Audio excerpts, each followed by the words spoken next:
When God begins to move, He never moves in silence without a purpose. Every season of your life is a stage. And every person who has gathered around you, whether to applaud you or to mock you, becomes part of the divine script. There are moments when the very crowd that once cheered for the wrong voices, the very people who gathered to celebrate lies, will suddenly shift their stance. They will turn their faces, their loyalty, their approval, because God Himself will orchestrate it. You see, when heaven decides to intervene, human opinion cannot remain the same. The same lips that once shouted against you will tremble. The same eyes that overlooked you will be opened, and the same hands that clapped for deception will suddenly refuse to applaud. God is about to turn the atmosphere because He knows how to shift hearts without announcing it to anyone. Never mistake the crowd's presence for power. Crowds are fickle. They cheer today. They condemn tomorrow. They exalt one name in the morning and they demand its destruction by nightfall. That's why the wise do not place their hope in the multitude. The true anchor is God because only He can redirect human hearts like rivers of water. And when He decides it is time for truth to stand, the crowd that once gathered as an army against you will scatter. Their words will contradict themselves. Their alliances will dissolve. The very ones who were instruments of your opposition will find themselves withdrawing without understanding why. It is not your argument. It is not your defense. It is divine rearrangement. God will expose the weakness of numbers. And He will remind everyone that a crowd is not a kingdom and popularity is not power. You must understand this. God allows the crowd to form sometimes just to let you see who is willing to stand against you, who is willing to betray you, and who is willing to stay silent while you are tested. But He never allows it to remain forever. He uses the crowd as a mirror. And then He flips the mirror around. Those who laughed will wonder why their laughter feels bitter. Those who shouted against you will feel their voices break. And those who plotted to shame you will suddenly sense that the very circle they relied on has turned into a pit. This is what divine reversal looks like. The crowd that was used to intimidate you becomes the evidence of God's judgment. He does not just silence one enemy. He shifts the entire atmosphere. He shows you that their power was never in themselves but in the numbers they borrowed. And once those numbers turn, once that crowd disperses, you will see what you always knew. Truth does not need a majority. It only needs God. Crowds are temporary. God's plan is eternal. This truth is what keeps a person grounded. When the noise of people tries to determine worth, crowds are easily swayed. Their loyalty is shallow and their excitement short-lived. Today they celebrate. Tomorrow they forget. Their cheers are not rooted in conviction but in convenience. They follow trends. They follow feelings. They follow what seems powerful in the moment. But the plan of God, unlike the instability of human applause, stands firm from beginning to end. He is not moved by numbers, nor impressed by the size of a gathering. His purpose is not written on banners of popularity, but etched into eternity. And when His timing comes, the temporary voices fade away and the eternal decree of God rises in power. There is something dangerous about building your strength on crowds. Many people have mistaken support for stability and acceptance for authority. They forget that the same crowd that raises a person up can just as quickly tear them down. The same people who speak of loyalty can shift with the wind and join the side of the majority. That is why those who stand with God do not measure their worth in applause. They do not find their value in the echo of the masses. They walk steady because they know that crowds are not consistent, but God is. Every chapter of history proves this. Those who had the multitude on their side one day were deserted the next. But the one who carried the purpose of God, even when surrounded by emptiness, was still victorious in the end. When God designs a plan, it is not subject to the rise and fall of human opinion. His word is not up for a vote and His promise does not depend on the approval of men. That is why no crowd can cancel what God has spoken. They can oppose it. They can mock it. They can even gather to fight against it. But they cannot erase it. The eternal purpose of God is like the ocean. It cannot be contained. It cannot be drained. It cannot be controlled. Crowds may stand on the shore shouting at the waves, but the tide will always come in. The movement of God cannot be halted by the temporary noise of people.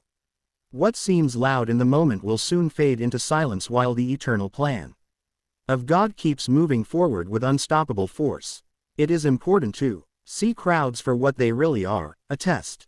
They test your patience, your faith, and your focus. They reveal whether you are standing on God's word or on the unstable ground of human approval. If you live for the cheers, you will fall with the jeers. But if you live for the purpose of God, you will rise above both. Crowds will come and why popularity doesn't equal power. Go, but destiny remains. And destiny belongs to the one who trusts in the eternal. There is a calm confidence that comes when you understand this. You no longer panic when people walk away. You no longer fear when the numbers shrink. You no longer worry when the audience changes because you know that your source is not them. Your source is Him, and the plan of God is bigger than the presence or absence of people. Think about it. The very crowd that stands against you today might not even exist tomorrow. Their energy will fade. Their unity will scatter. Their noise will die down. But God's plan for you does not have an expiration date.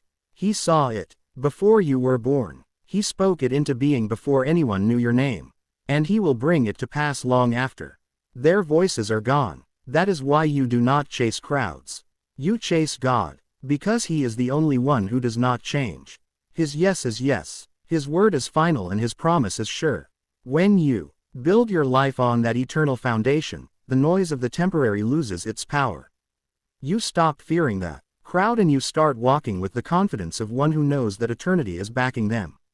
The same voices that cheered for lies will soon echo with silence. This is the way of truth.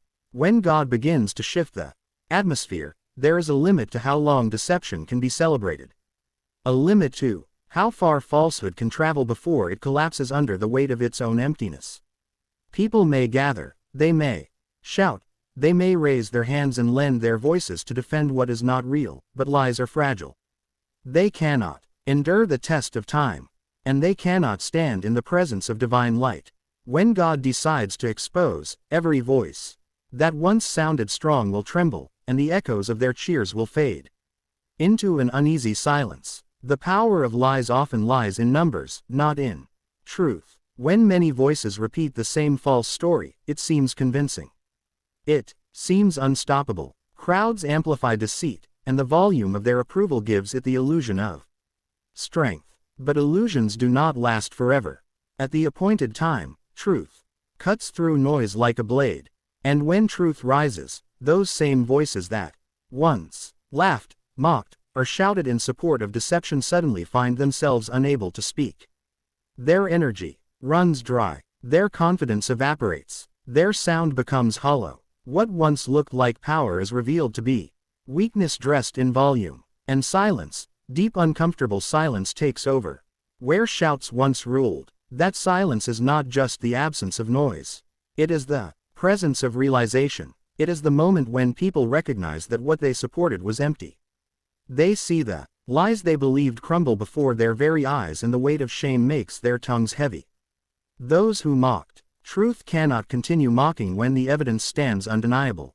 Those who once celebrated your downfall cannot keep celebrating when God begins to raise you.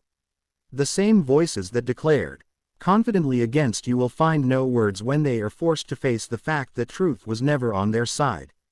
God does not humiliate with cruelty.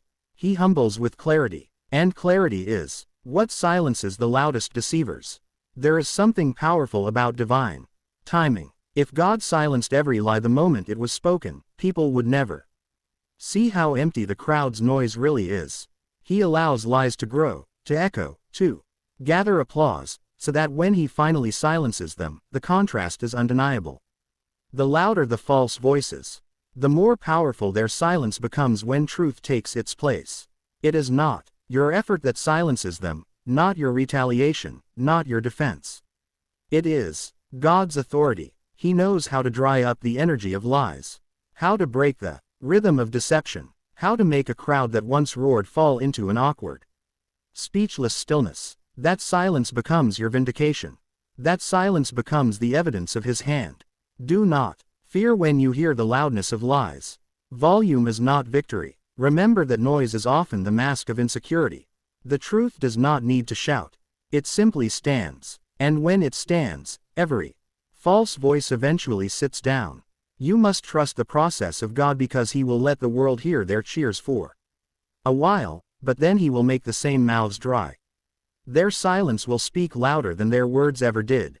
For in their silence, everyone will see the emptiness of their cause and the strength of yours. And in their silence, the glory of God will echo louder than all their shouts combined. When heaven intervenes, human opinion shifts without explanation. People may believe they are in control of their choices, guided by their own wisdom, but the truth is deeper. Hearts are in the hands of God, and He can turn them like streams of water. There comes a moment when the atmosphere changes. Not because anyone argued, not because anyone persuaded, but because heaven decided it was time. Suddenly, those who once stood against you begin to hesitate. Those who were confident in their judgment find themselves questioning it. Their reasons for opposition fade. Their passion weakens and they cannot explain why. That is what divine intervention looks like. God rewrites the script without consulting the crowd. The shift is powerful because it bypasses logic. You could spend years trying to convince people, defending yourself, or presenting evidence, and still they would not move. But when God breathes into a situation, the same people who ignored you begin to notice. The same ones who doubted you begin to believe. And the same ones who resisted you start to soften. It is not manipulation. It is transformation. Heaven has a way of breaking through stubbornness, of bending wills, of rearranging alliances. No argument can achieve what one touch from God can. That is why you must never place your hope in debates or in your ability to change minds. Your strength is in the God who can shift opinions in a moment without needing to explain Himself to anyone. When God decides to, the weakness of human alliances turn things, it unsettles the plans of your enemies. They depended on the loyalty of the crowd. They trusted the strength of numbers and they believed human opinion was fixed. But human opinion is never fixed when heaven moves. One day people clap for them, the next they are silent. One day their words are supported, the next their words sound empty. And your enemies cannot understand why. They may try to push harder, to speak louder, to convince again. But the more they push, the more hearts turn away from them. Because once God touches the atmosphere, no human effort can restore the old order. It is as if the wind has changed direction.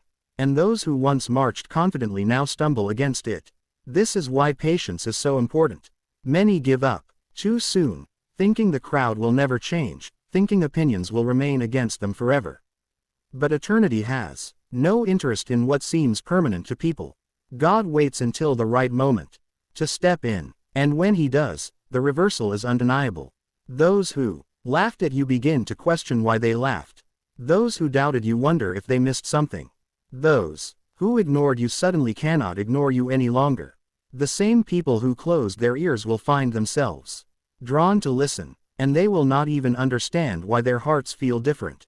That is the mystery of heaven's intervention. It bypasses understanding, but it leaves undeniable impact. You must stand steady when opinions are against you because they are only against you until God decides. Otherwise, you cannot stop Him from changing their hearts and they cannot stop themselves from being changed. One day they thought they were right in opposing you. The next they are troubled by the conviction that rises within them. That is the unseen power of God's hand moving in silence. No one can explain it, no one can resist it, and no one can reverse it.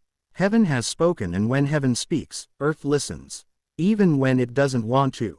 Human opinion is fragile, but God's will is eternal. And when He decides to turn hearts, nothing and no one can stand in the way. Popularity is not power. Truth stands when applause fades.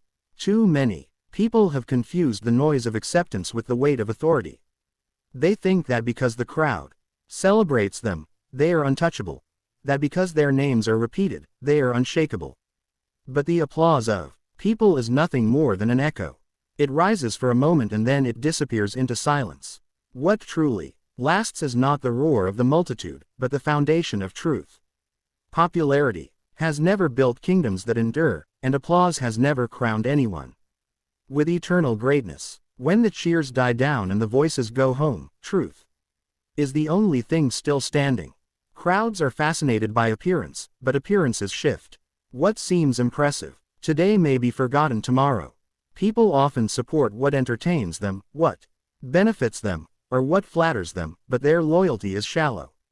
When challenges come, when the excitement is gone, or when the wind changes direction, their support dissolves like mist. That is why those who build their confidence on popularity eventually crumble. They discover too late that applause has no substance, no stability, no roots. Truth, however, does not depend on who acknowledges it.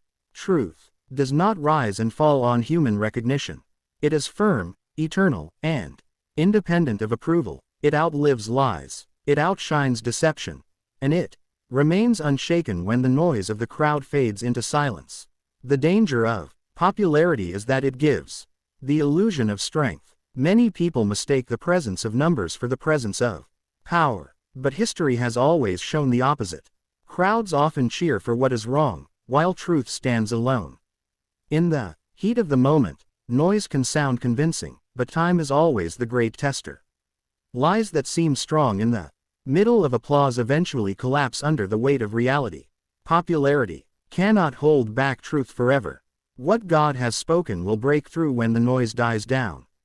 And when it does, the weakness of popularity is revealed for what it is, an empty show, a performance that cannot last. This is why you must be careful not to envy those who seem celebrated by the masses. Their rise may look unstoppable, but it is built on sand.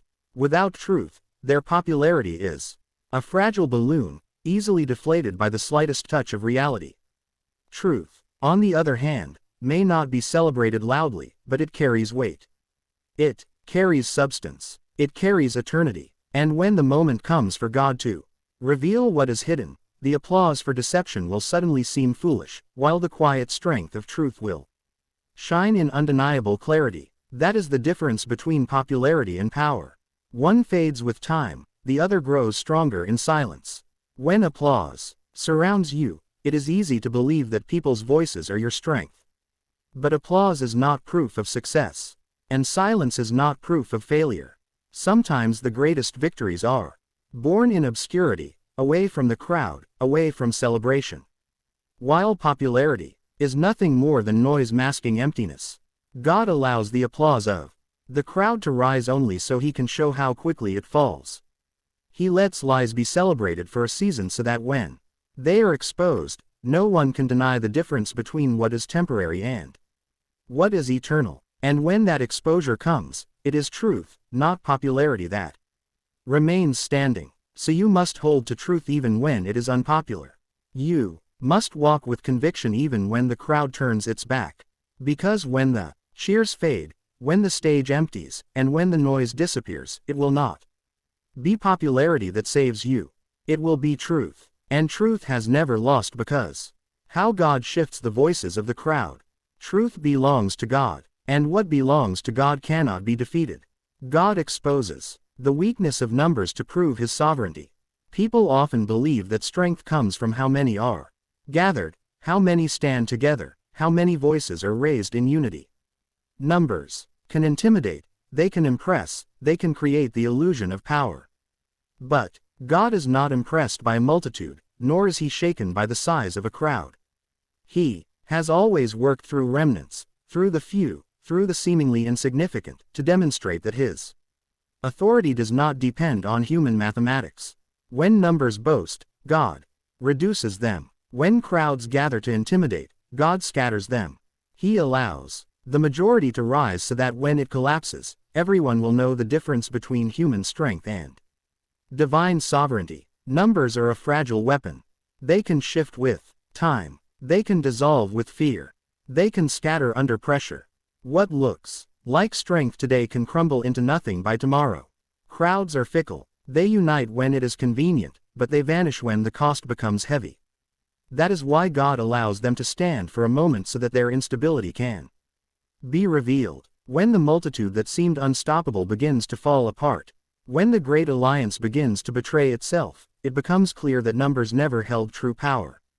God uses this to remind you that his authority does not rely on the approval of people. He does not need a majority vote to fulfill his will. His word is enough, even if the whole world stands against I.